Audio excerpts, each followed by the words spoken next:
So most thing in the 2010s that kids used to do as well look at commentary YouTube channels like Luna and Scrubby, or even Leafyishere or Pyrocynical, but recently the commentary community has just kind of been in shambles with a lot of slop content. My entire YouTube career is based off of having some pretty good aura. What?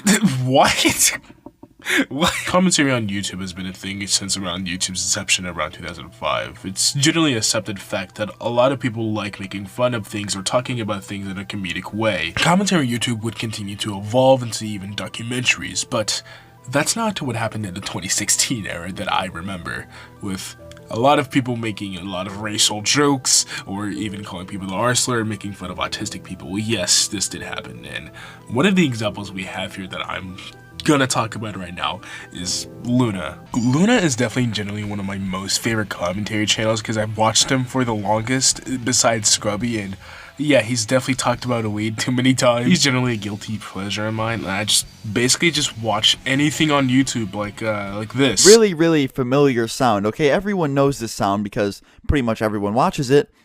It's porn, okay? You can hear fucking porn. Not in front of the door either.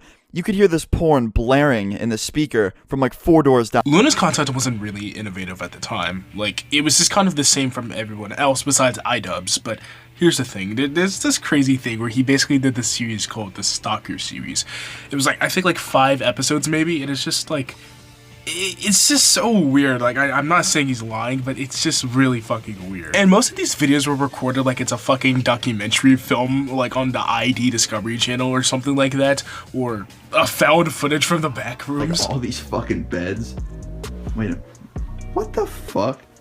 And I kind of find it funny because Luna knows that this person is crazy, but like, I don't know why he did it in the first place. Like, this is a mentally ill 14-year-old that has a parasocial relationship with a YouTuber. I don't really want to spoil the rest of the series for you, so if you want to go watch it, I suggest you watch it on Luna's channel because it is pretty interesting and it's really just fucking crazy. On an unrelated note, he also used to do Storytime animations, like, you know, like Jaded animations and stuff like that.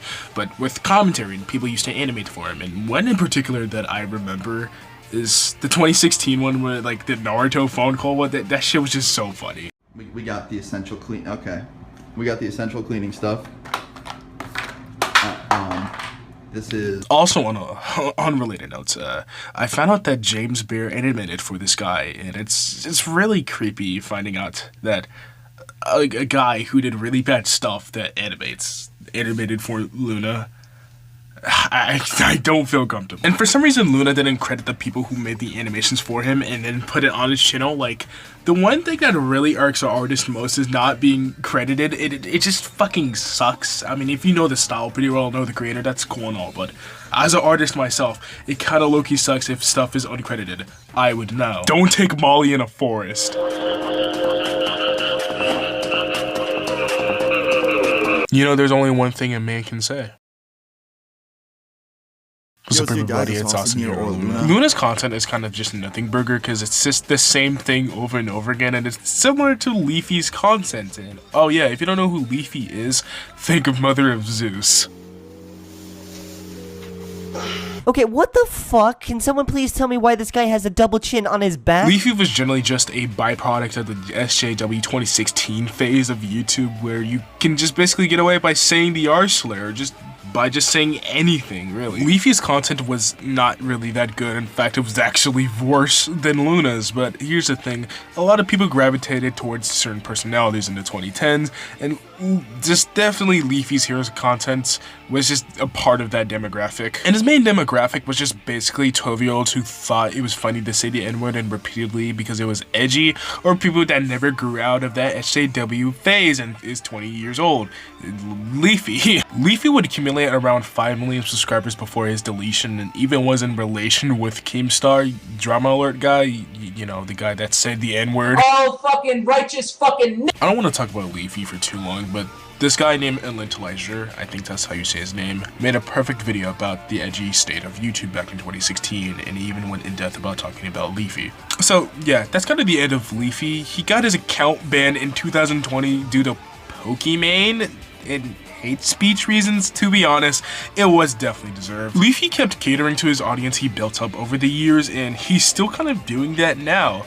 But YouTube just did not like him at the time, so that's why they took him down as well. And it's also just a very known fact that Leafy was just kind of not a good person. Jesus, I'm getting a headache saying Leafy and over again.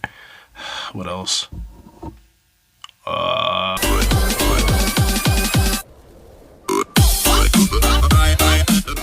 So guys, we did it. We reached 250,000 subscribers. Oh boy, Pyrocynical. Pyrocynical arguably pioneered the best genres on YouTube commentary during the 2010s, and if you were looking up something on YouTube like Morgs or anything, he was just right there to critique it. And if Pyro wasn't known for his commentary videos, he would also do meme videos like MLG Teletubbies. What the hell am I even saying?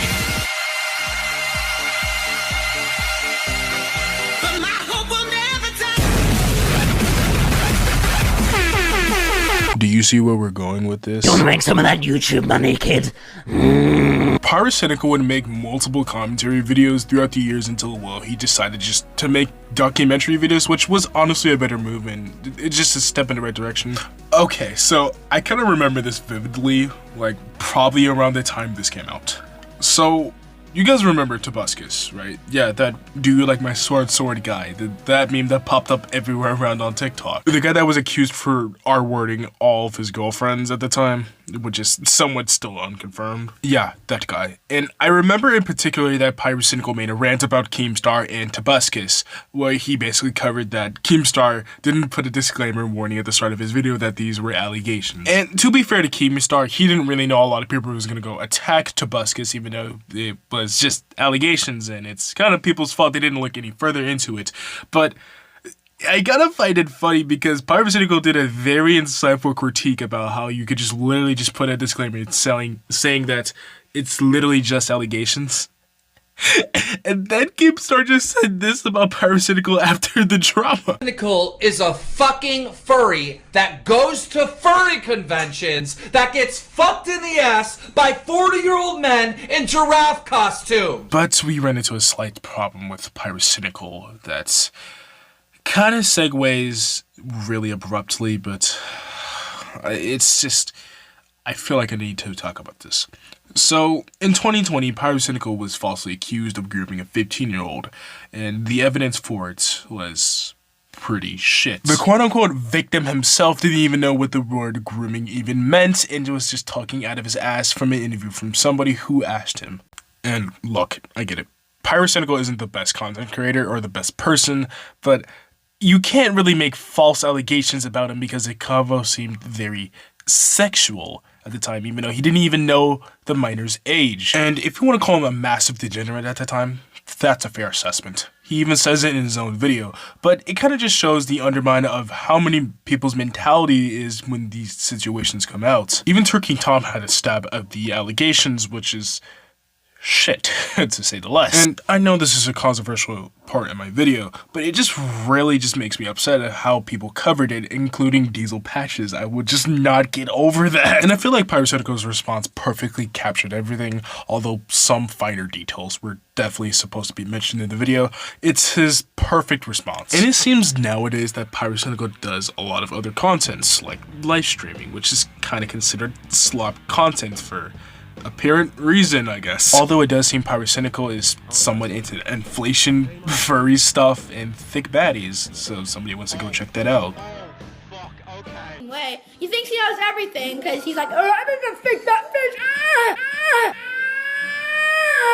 Oh boy, Daniel T Gaming. This one really hits me on a personal level because he was my first commentary YouTuber I've ever watched, and his content was just honestly very interesting. He was honestly very inspiring, and hell, I even made fan art of him back in 2019 on an unlisted video, but we don't talk about that. The one thing I loved about Daniel T Gaming is that he wasn't really necessarily evil. It came off to be very necessarily edgy. He was more of the nicer side of the commentary community, and he was honestly enjoyed to have him around. And one thing he used to do, and hell, even me and other YouTubers failed to do, is, well, he talked with his audience instead of talking at them, which I really commend him for that. I'm a victim of this. Every other YouTuber is a victim of this. We're talking to our viewers like they're objects or people on standby, like comedians, but he talks with other people like the audience is his own friend, which is why I really liked his content so much. Okay, I remember this vividly. So he made this series based on like a bunch of YouTube bullshit at the time, where basically a lot of people would make awesome parody channels of literally anything, like Minecraft awesome parodies, fucking Roblox awesome parodies, everything awesome parodies. This is just insane, including the Minecraft awesome parodies guy, because he got popular off of unrelated stuff from like 10 years ago. So I got Jesus Christ! Could you just stop already? Nobody likes your singing! I even donated to his Ko-Fi, and he still hasn't noticed me like 2 years later. You know, if people can have parasocial relationships with YouTubers, why can't I? It's unfair justice. I do really enjoy Daniel T. Gaming's content throughout the years, and I still even watch him today. It's just he's making documentary videos, which is pretty good as well, so I suggest you guys check him out, because he's still stuck at 100K, and he's been stuck at that for about maybe 5 years, so I wanted to see that number get to 200K, so please go subscribe to him, please. Okay, so I want to talk about the content slop stuff because, well, it's just kind of destroying the commentary community. Do you remember when I said how the commentary community has been in shambles due to the slop content? Well, I mean that. It's been in shambles because these commentary curators love making profit off their young fan bases. And I'm not trying to say I'm better than any other content creators. In fact, I'm trying my best. I would say my videos are at least maybe okay. I'm not any better than Diesel Patches or Social Society. But still, it shouldn't be this damn disturbing at how these creators are making money off of topics like this and capitalizing off of this shit. Look, I am not any better. But these people do not care about spreading right information. They don't care about any of that shit. They care about views and money. They care about capitalizing off a certain situation because that's what gets them the most views. And look, I know a lot of people have covered this, the slop content curation. God, I fucking hate that word. And it would be really unfair for me to say you can't really make money on YouTube. Honestly, bro, go chase that bag. It is perfectly fine to care about money on YouTube. But when you're capitalizing, yet again, off of this kind of stuff, it legitimately shows that you do not care. Even then, at the very least, these channels are really self-aware that they're slop content curators and only do it for the views and money and have no substantial whatsoever. Social Society is by far one of the worst commentary creators I've ever seen, and there's this video online that does not resonate with me whatsoever. Okay, so earlier this year, Tommy and Dream got into a bunch of controversy on Twitter, quote unquote, by Dream calling his fanbase the R-slur.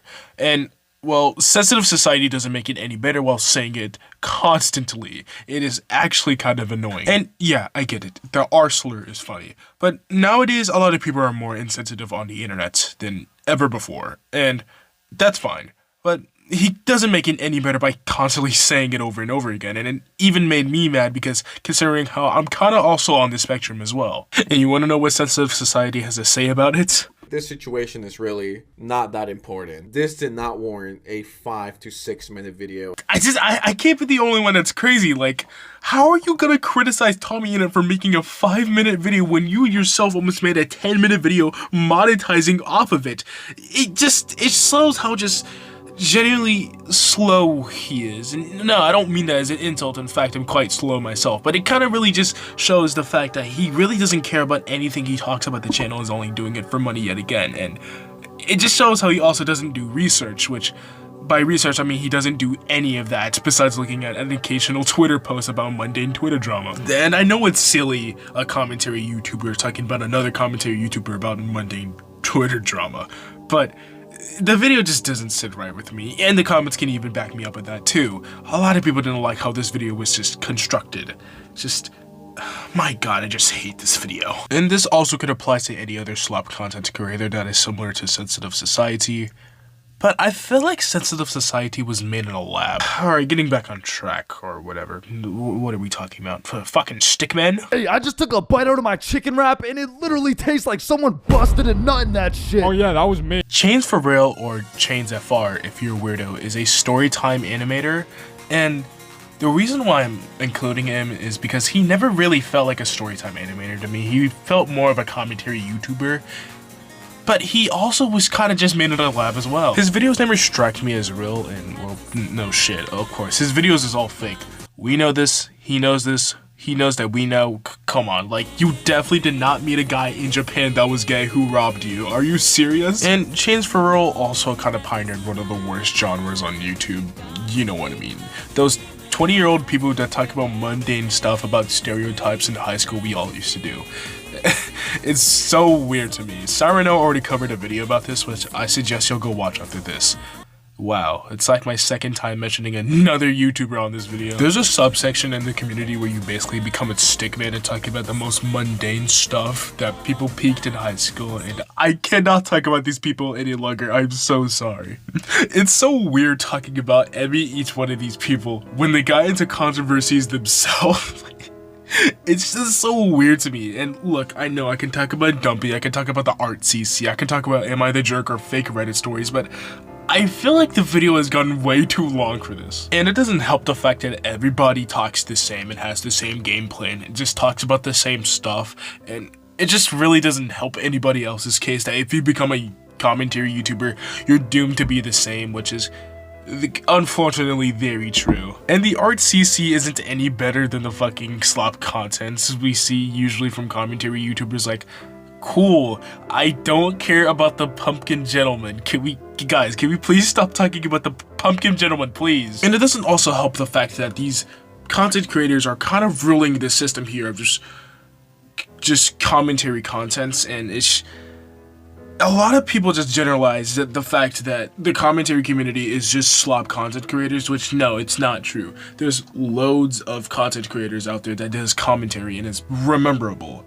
It's generally, it fucking sucks. And I also really hate the fact that a lot of these content creators, or commentary channels, quote unquote, love to make money from this stuff and capitalize it and clickbait it to all hell.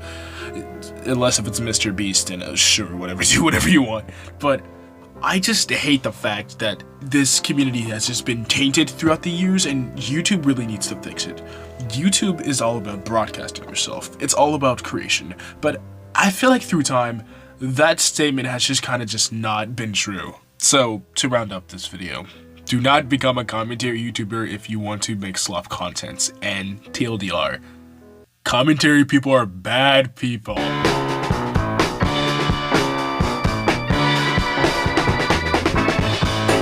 on trying. I'm gonna keep on trying.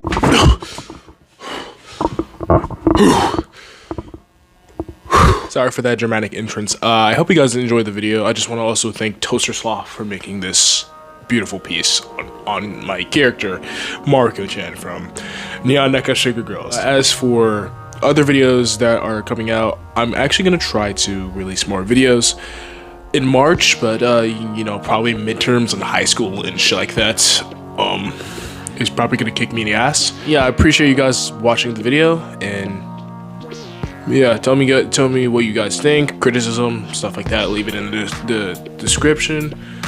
I mean, the comment section, or my email or Discord. So yeah, you can tell how this was unprepared. But yeah, Afrolistic signing off. Peace.